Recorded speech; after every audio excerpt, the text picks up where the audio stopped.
Começou! Depois da autorização dada pelos Estados Unidos, a Ucrânia realizou o primeiro ataque com armas americanas contra alvos em território russo. Seria esse o início da virada no jogo da guerra a favor dos ucranianos?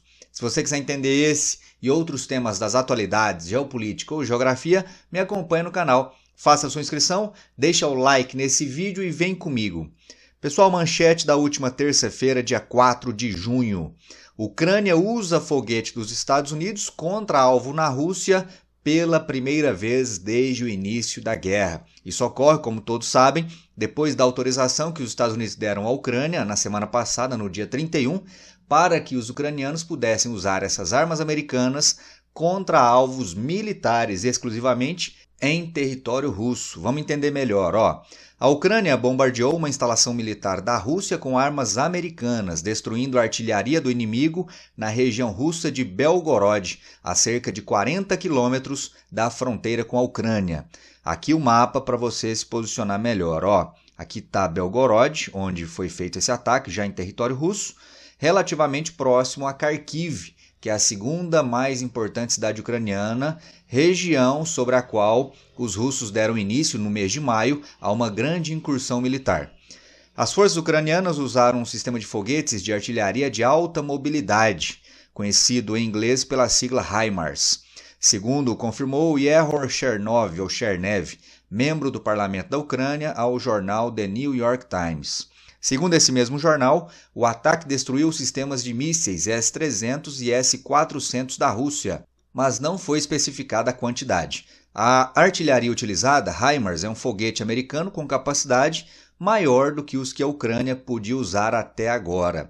Lembrando também que a Ucrânia tem à sua disposição mísseis, inclusive mísseis com capacidade nuclear de longo alcance, mas esses mísseis, justamente por serem capazes de atingir alvos muito para o interior da Rússia, incluindo, por exemplo, a capital Moscou, esses mísseis, por hora, não poderão ser utilizados pelos ucranianos.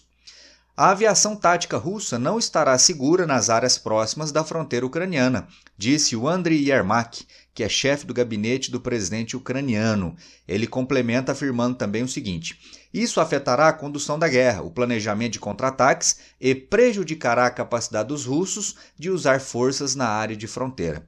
Então, pessoal, é inegável que a partir de agora a Rússia, ou melhor, a Ucrânia, tem essa possibilidade de uso de armas ocidentais contra alvos dentro da Rússia como algo a seu favor. E, logicamente, não deixa de ser uma dor de cabeça a mais para os russos. Mas o que resta saber é se, de fato, isso promoverá uma guinada na guerra. Ou seja, isso será capaz, somado aí aos aviões F-16, que prometem chegar em breve à Ucrânia. Tudo isso somado será o bastante para fazer com que a Ucrânia, por exemplo, recupere as áreas que foram invadidas pela Rússia, que hoje está sob controle de Moscou? Vamos precisar aguardar para saber sobre isso aí. Mas não deixa de existirem aqueles que estão otimistas em relação a uma recuperação ucraniana. Olha só essa manchete, que é um texto de opinião, tá? Você não precisa concordar com ele. Vou deixar o link aqui na descrição do vídeo, caso você queira, você pode ler. Ucrânia ainda não está perdida. Grandes baixas russas e mísseis americanos. Ou seja, seriam fatores aí favoráveis aos ucranianos e muito ruins para os russos. Segundo o Ministério da Defesa da Ucrânia, por exemplo, a Rússia sofreu nada menos do que 1.200 baixas entre feridos e mortos somente entre o último domingo e segunda-feira, número mais alto em um único dia em toda a guerra. Também teria perdido aí 14 tanques, 22 veículos blindados e 47 peças de artilharia. Lembrando que esses dados são dados do Ministério da Defesa da Ucrânia. A Rússia, por sua vez, não nega, mas também não confirma esses números. Todos os participantes de guerra, lembra disso aqui, ó, inflam os números em favor próprio. Mas o Ministério da Defesa do Reino Unido confirma um aumento das baixas russas por dia ao longo do último mês de maio. Isso aqui, para mim, não é nada surpreendente, até porque no mês de maio os russos deram início àquela grande incursão militar na região de Kharkiv. Então, sempre que uma nova mobilização militar de grande magnitude, como foi essa do último mês de maio, ocorre, é natural que aumente também o número de baixas. Então, assim, pessoal, aqui é uma guerra de informações, né? Um lado dizendo uma coisa, o outro lado dizendo outra, sempre em favor próprio. Então, aqui eu exponho os números para vocês, né, a partir de algumas fontes que eu consultei. E aí é importante ficarmos atentos ao que pode ou não ser verdade aí nessa história toda. O fato é que a possibilidade que os ucranianos têm a partir de agora de utilizar essas armas contra alvos em território russo é sim uma vantagem a favor dos ucranianos. E aí ficamos no aguardo. Se a partir de um dado momento a Rússia passar a ficar acuada demais, como que os russos reagirão? Como que o velho urso, né, o urso pardo aí, é o animal que metaforicamente é remetido à Rússia, como que esse animal feroz, forte, vai reagir?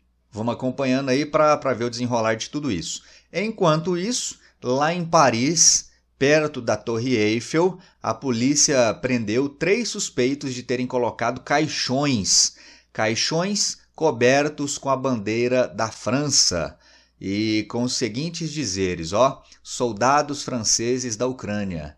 O serviço secreto francês desconfia que a ordem para colocar desses caixões tenha vindo da Rússia, que declarou na terça-feira que não interfere em assuntos internos da França. Ou seja, isso aqui seria um recado ao governo francês. O governo francês, liderado por Emmanuel Macron, você sabe, tem sido aí uma das lideranças ocidentais com o discurso mais raivoso, mais contrário à Rússia em relação à guerra na Ucrânia, prometendo inclusive enviar soldados, não apenas para treinamento de outros soldados ucranianos, mas também, quem sabe, para lutar no fronte de guerra contra os russos. E esse seria talvez um recado indireto dos russos para os franceses. Mais ou menos assim, não mande soldados para a guerra não, porque se vocês mandarem, eles voltarão para a França desse jeito aí, dentro desse paletó de madeira, como o pessoal fala lá no interior. Credo. Mas aí, como diz o texto, a Rússia, logicamente, diz que não tem nada a ver com isso aí. Beleza? Lá pelas bandas da América do Norte, o presidente Joe Biden, em plena campanha eleitoral, anunciou isso aqui, Há 5 meses da eleição, Biden fecha a fronteira para imigrantes. Vamos entender. O presidente Biden assinou uma ordem executiva para limitar a entrada de imigrantes pela fronteira com o México. O fluxo, que atingiu patamares recordes nos últimos anos, é um dos principais pontos fracos do democrata na visão do eleitorado. Lembrando que, de uma maneira geral, a política antimigratória do Joe Biden ela é muito menos rigorosa do que a do antecessor dele, rival na próxima eleição, Donald Trump. Isso não quer dizer, contudo, que ele seja amplamente favorável à imigração. Não, não é isso. Ele tem uma política menos rigorosa, tanto é que nos últimos anos o número de imigrantes aumentou substancialmente lá nos Estados Unidos, que é um velho problema, né, pessoal? A gente fala sobre isso aí há muitos anos. E é um problema com o qual os Estados Unidos têm grande dificuldade de lidarem. Mas vamos entender aqui que política é essa. Olha só, o texto promulgado na terça-feira, portanto ontem, permite que a fronteira seja fechada para solicitantes de asilo caso a média diária de chegada de imigrantes nos Estados Unidos supere 2.500 em um intervalo de 7 dias. Ou seja, olha só aqui o gráfico, Se houver uma média de 2.500 ou mais imigrantes por dia durante 7 dias consecutivos, a fronteira seria fechada. Lembrando que só no mês de abril a média foi muito superior a isso aqui, a média diária, está aqui no texto. Em abril, por exemplo, foram 4.300 travessias por dia. E a fronteira só voltaria a abrir, dá uma olhada aqui, 2 semanas após o número de chegadas cair abaixo de uma média diária de 1.500 por 7 dias consecutivos. Ou seja, o que fica aparecendo, pessoal? Pesquisas recentes nos Estados Unidos mostram, por exemplo, que a questão imigratória para os Estados Unidos é o maior problema do país para 30% do eleitorado. Isso não é pouco, hein? 30% das pessoas que votam nos Estados Unidos veem a questão imigratória como o maior problema de todo o país. E aí, quando elas olham para os candidatos na próxima eleição, qual é aquele que tem um discurso mais contrário à imigração? É Trump.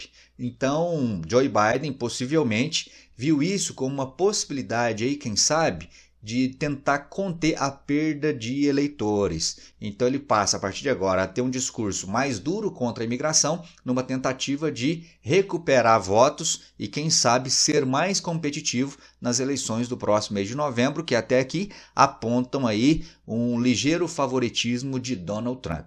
Beleza? E não deixe de ser curioso, né, pessoal, essa questão imigratória nos Estados Unidos, porque os Estados Unidos são um país, ou é um país, que tem sua história forjada na imigração. Todo cidadão estadunidense ele está ali graças à imigração que ocorreu aí em algum momento da história. Isso quer dizer então que os cidadãos dos Estados Unidos hoje, ou ele é imigrante, ou ele é filho de um imigrante, ou é neto, ou é bisneto e assim por diante. E o que não deixa de ser curioso é que o próprio Trump, né, que fala mal de imigrante, que xinga imigrante, ele tem lá nos Estados Unidos um apoio considerável de imigrantes. Eu mesmo tenho familiares que moram nos Estados Unidos, que migraram para lá de maneira clandestina, de maneira ilegal, mas que apoiam Donald Trump. Ou seja, não, eu já garanti o meu lugar aqui, mas não quero que ninguém mais venha. Então é mais ou menos assim, né? O que é, na minha visão, uma postura, de certa forma, egoísta. E aí, para finalizar, pessoal, aconteceu de novo. O que aconteceu de novo? O Irã acusa mais uma vez Israel de ter feito um ataque que vitimou fatalmente um membro da Força Revolucionária Iraniana, ou seja, das Forças Armadas do Irã. Dá uma olhada. Ataque aéreo atribuído a Israel mata general iraniano na Síria e eleva a tensão. Ataques aéreos atribuídos a Israel perto de Alepo, na Síria, mataram um general da Guarda Revolucionária na segunda-feira, dia 3. A vítima foi identificada como Saed Abiar. Ele seria o primeiro iraniano morto por forças de Tel Aviv desde a tensão ocorrida em abril. Ou seja, lá no dia 1º de abril, você se lembra, né? Teve um outro ataque atribuído a Israel contra a embaixada iraniana, que fez com que a tensão à época entre os dois países aumentasse gigantescamente. Então, este seria o primeiro ataque iraniano desde abril, quando Israel bombardeou a embaixada do Irã em Damasco. E o Irã retaliou alguns dias depois, com uma ofensiva de cerca de 300 drones e mísseis lançados em direção ao território israelense. Na época, inclusive, né, depois desse lançamento aí, com centenas de drones e mísseis contra o território israelense, mísseis e drones que foram lançados pelo Irã, houve o grande medo, a grande tensão de que uma guerra aberta declarada entre os dois fosse deflagrada. Mas felizmente isso acabou sendo contido e a tensão meio que se estabilizou. E aí agora ocorre novamente esse episódio aí.